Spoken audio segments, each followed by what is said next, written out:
नमस्कार, मैं हूं संजय शर्मा। आप देख रहे हैं 4 PM न्यूज नेटवर्क।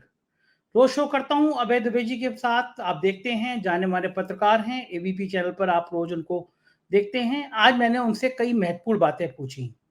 मैंने पूछा कि महाराष्ट्र के मुख्यमंत्री एकनाथ शिंदे को क्या हुआ कि उन्होंने सीधा भारतीय जनता पार्टी के सर्वे सर्वा सुप्रीम मोदी जी पे निशाना साध दिया कि भाई अगर आप 400 पार का नारा नहीं देते तो हमारा इतना बुरा हाल नहीं होता। और उत्तर प्रदेश में भी बहुत गुड़ा भाग चल रहा है। इन नतीजों के बाद भारतीय जनता पार्टी के नेताओं में आपसी खींचतान वो लगातार बढ़ती चली जा रही है। पश्चिमी उत्तर प्रदेश हो चाहे पूर्वी उत्तर प्रदेश हो, रार बढ़ रही है। ऐसे में बड़ा सवाल ये भी उठ रहा है कि योगी आदित्यनाथ बचेंगे या जाएंगे। योगी आदित्यनाथ जाएंगे तो उनका विकल्प कौन होगा, कौन मुख्यमंत्री बन सकता है। ऐसे तमाम सवाल आजकल सत्ता के गलियारों में गूंज रहे हैं। हरियाणा और महाराष्ट्र में चुनाव होना है। दोनों राज्यों में भारतीय जनता पार्टी की हालत पतली है। इसके साथ ही झारखंड में भी चुनाव होना है। अगर हरियाणा, महाराष्ट्र, झारखंड में जो बीजेपी की स्थिति नजर आ रही है, भाजपा उसमें हार गई तो फिर क्या सीन बनेगा। और फिर क्या अगर हारती है तो ये बात साबित हो जाएगी कि मोदी जी का अब कैरियर ढलान पर है। मोदी जी की अब स्वीकार्यता बढ़ नहीं रही है। संघ आखिर इतना हमलावर हो क्यों गया, ये आप भी सोचिए। ऑर्गेनाइजर में फिर एक लेख छपा है जिसमें से मोदी जी की और उनकी टीम की, बीजेपी की खास काम भर की आलोचना की गई है। तो क्या वास्तव में कुछ ऐसा चल रहा है संघ के और भाजपा के बीच में जो सतह पे है, नहीं अब गहराई तक चला गया है? क्या अब संघ के कार्यकर्ताओं में ये बात चली गई है कि भाजपा के नेता अब अहंकारी हो गए हैं, वो बात नहीं सुन रहे? और अगर ऐसा चला गया है तो फिर इसका नतीजा क्या होगा, इसका ये अंजाम तक कहाँ पहुंचेगा? ऐसे तमाम सवाल किए हैं। अभय दुबे जी के पास चलते हैं, उनसे बातचीत करते हैं, समझते हैं। आपसे रिक्वेस्ट ये है कि चैनल को ज्वाइन कीजिएगा, सब्सक्राइब करिएगा। चलते हैं अभय दुबे जी के पास। 4 PM न्यूज नेटवर्क पे स्वागत है अभय दुबे जी आपका। संघ में और भारतीय जनता पार्टी में मुझे लग रहा है कि लड़ाइयां कम नहीं हो रही हैं। ऑर्गेनाइजर ने भी फिर ये कहा है कि आप मोदी के चेहरे पे आप नहीं कर सकते, और तमाम हिदायत दी हैं। कल भागवत ने भी बहुत लंबा चौड़ा व्याख्यान दिया था। क्या माना जाए लड़ाई भी और बढ़ेगी संघ में और भाजपा में? ये इस बात पर निर्भर करता है कि मोदी जी का रवैया क्या है। अगर मोदी जी ने भागवत के सामने कान पकड़ के उठक बैठक लगाकर माफी मांग ली तो ये चलता तो ये चीजें बंद हो जाएंगी। लेकिन अगर उन्होंने ऐसा नहीं किया तो आ, काफी गड़बड़ी हो सकती है। क्यों हो सकती है, इसके लिए मैं आपको इसका एक प्रमाण दूंगा। मेरे पास एक खबर है। कोई भी संघ के जो तमाम विचारक आते हैं टीवी पे, जब मैं इस खबर को उन्हें देता हूं तो वो उछल-कूद मचाने लगते हैं, बहुत नाराज होते हैं मुझसे। संघ ने तय कर लिया था कि अगर मोदी को 350 सीटें या 350 के 300 से ज्यादा 350 से 350 के बीच में सीटें मिलती हैं तो वो भारतीय जनता पार्टी से अपने प्रचारक वापस बुलाना शुरू कर देगा किश्तों में। और ये बात महाराष्ट्र में नागपुर में बैठे हुए संघ के बहुत ही विश्वस्त और वरिष्ठ लोगों के जरिए मुझे मिली है। क्योंकि जब जगत प्रकाश नड्डा ने इंडियन एक्सप्रेस में इंटरव्यू देते हुए कहा कि अब संघ और भारतीय जनता पार्टी के बीच में कोई संबंध नहीं रहा, भाजपा अपने आप में एक सक्षम संगठन है। जब भाजपा छोटी थी, शुरुआत में संघ की मदद लेती थी, आप संघ हमारे संचालन में कोई भूमिका अदा नहीं करता, भाजपा के पास अपने वगैरह वगैरह, ये तमाम उन्होंने बातें कही। तो इससे संघ में बहुत इस बात को लेकर नाराजगी है कि किस तरीके से उनकी लगातार उपेक्षा हुई। देखिए, नरेंद्र मोदी के पिछले 10 साल का शासनकाल, खासतौर से 2015 के बाद में संघ की उपेक्षा का कार्यकाल है। और संघ लगातार एक, जिसको कहते हैं लॉस ऑफ अथॉरिटी की भावना से गुजरता रहा है। भारतीय जनता पार्टी पहले जनसंघ के रूप में संघ द्वारा जन्म दी गई और भारतीय जनता पार्टी ही उसका राष्ट्रीय अध्यक्ष ये कहे कि संघ हमारे संचालन में कोई भूमिका नहीं निभाता। भारतीय जनता पार्टी से पूछ के नरेंद्र मोदी कोई काम नहीं करते थे। जब वो गुजरात के मुख्यमंत्री थे तब भी नहीं करते थे, इसलिए संघ नहीं चाहता था कि नरेंद्र मोदी को प्रधानमंत्री पद का उम्मीदवार घोषित किया जाए।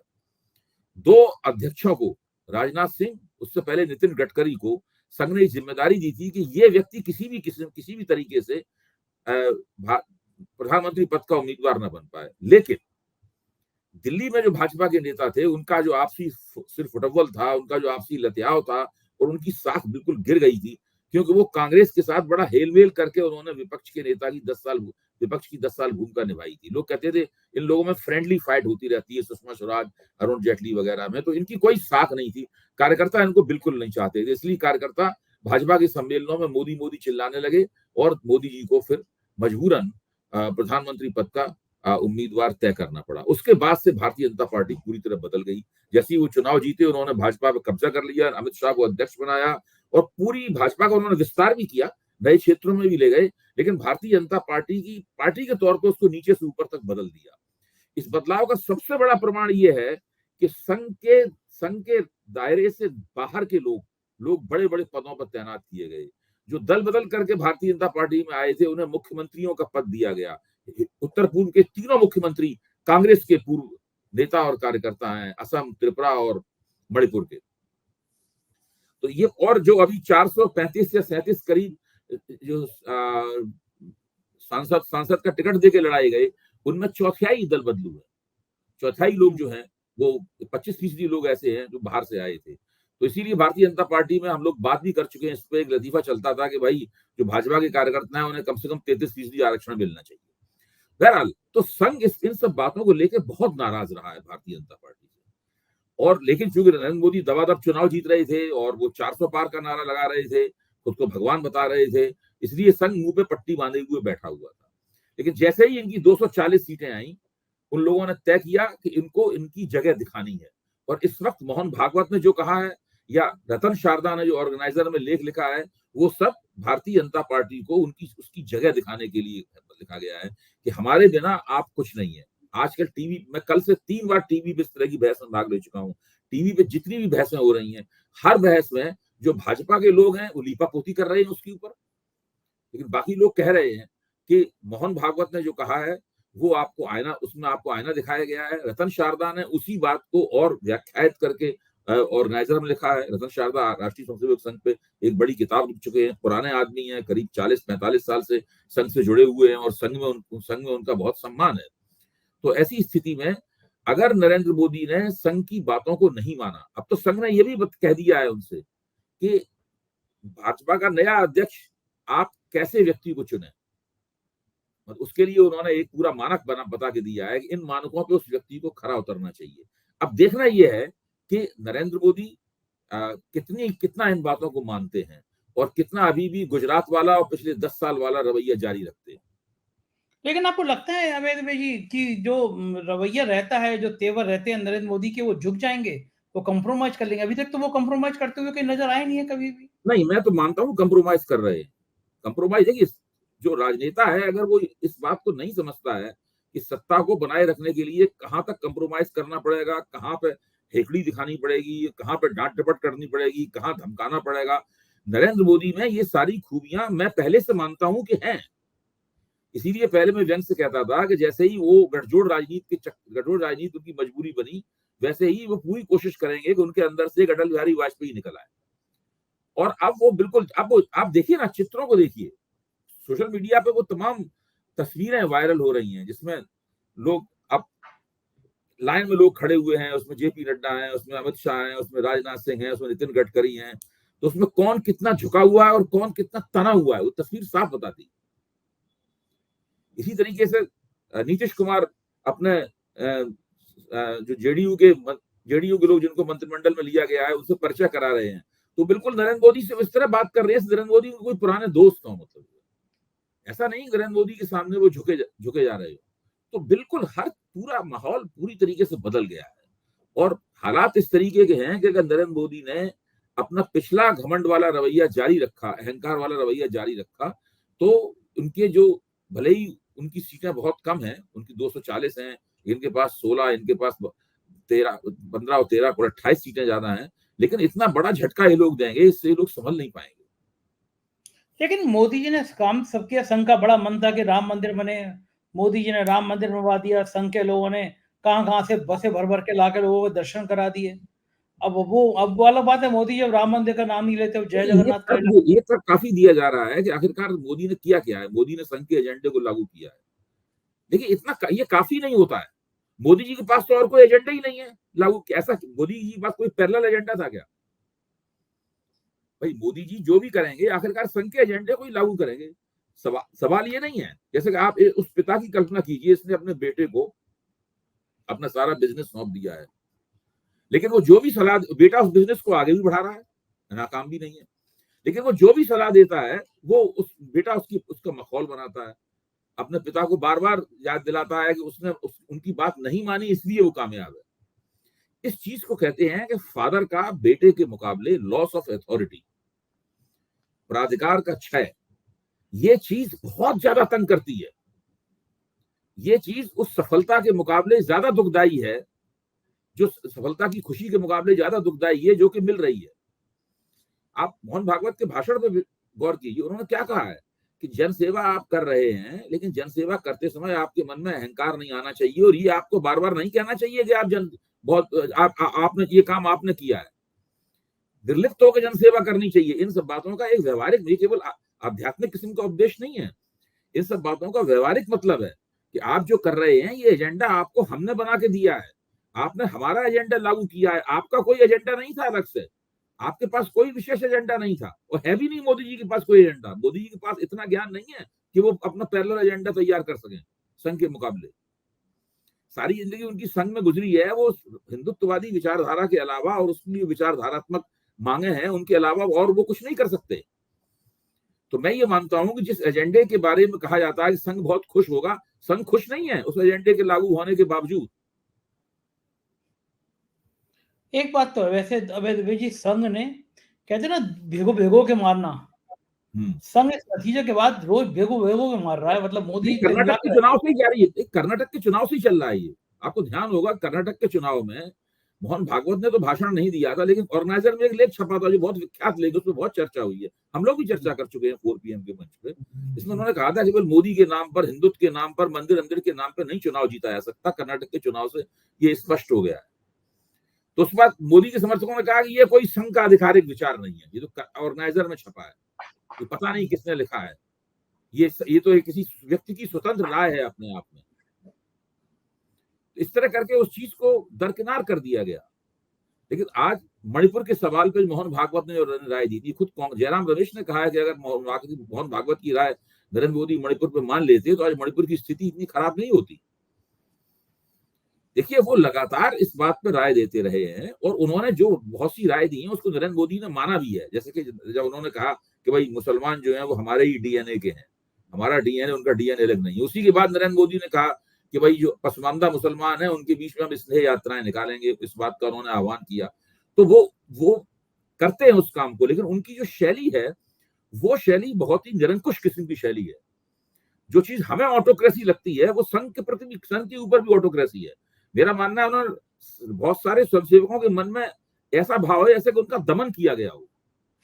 मोहन भागवत भी खुद अपने आप को दमित महसूस करते होंगे, रतन शारदा भी अपने आप को दमित महसूस करते होंगे कि भाई तो बंदा कोई बात ही नहीं मान रहा है, हमारी सुन के नहीं दे रहा है, कुछ नहीं, कोई बात नहीं मान रहा है। आपको ध्यान होगा कि संघ ने 2019 की पूर्व संध्या पर यह मांग की थी कि सुप्रीम कोर्ट से फैसला निकलवाया जाए राम जन्मभूमि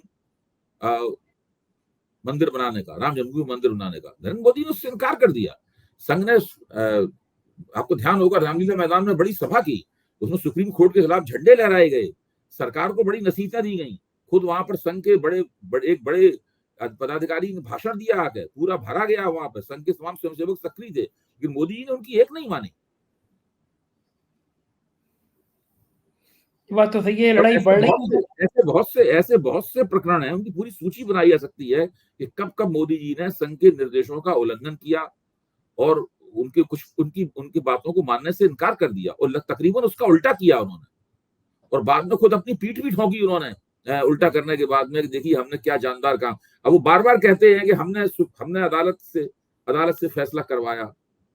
हाँ, संघ ये कहता था कि आप संसद के अंदर कानून बनाइए, संसद के अंदर कानून बनाकर राम जन्मभूमि के मंदिर का निर्माण का रास्ता खोलिए। उस पर नरेंद्र मोदी ने मना कर दिया था।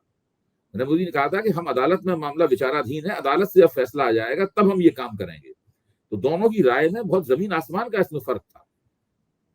हाँ, लेकिन अब इधर ये जंग चल रही है, उधर नीतीश को लेके खबरें आ रही हैं कि नीतीश खुश नहीं है, रेल मंत्रालय को लेके बहुत उनके दिल में वो आहत है। पहले दिन से ही नाराज हैं, वो पहले दिन से ही नाराज हैं। जब शुरू में जो फार्मूला तय हुआ था दोनों के बीच सत्ता का बंटवारा कैसा हो, तो नीतीश ने वहां पर 3 कैबिनेट रैंक के मंत्रियों की मांग की थी, और जिन मंत्रालयों की मांग की थी उसमें रेल मंत्रालय भी थी। वो पूरी नीतीश मानते हैं। पहली बात तो यह है कि रेल मंत्रालय पे 12-13 रेल मंत्री आजादी के बाद हुए हैं, सारे बिहार के हुए, सब बिहारी हुए, अब बिहार के हुए, और नीतीश कुमार खुद रेल मंत्री रह चुके हैं, लालू यादव भी रेल मंत्री रह चुके हैं।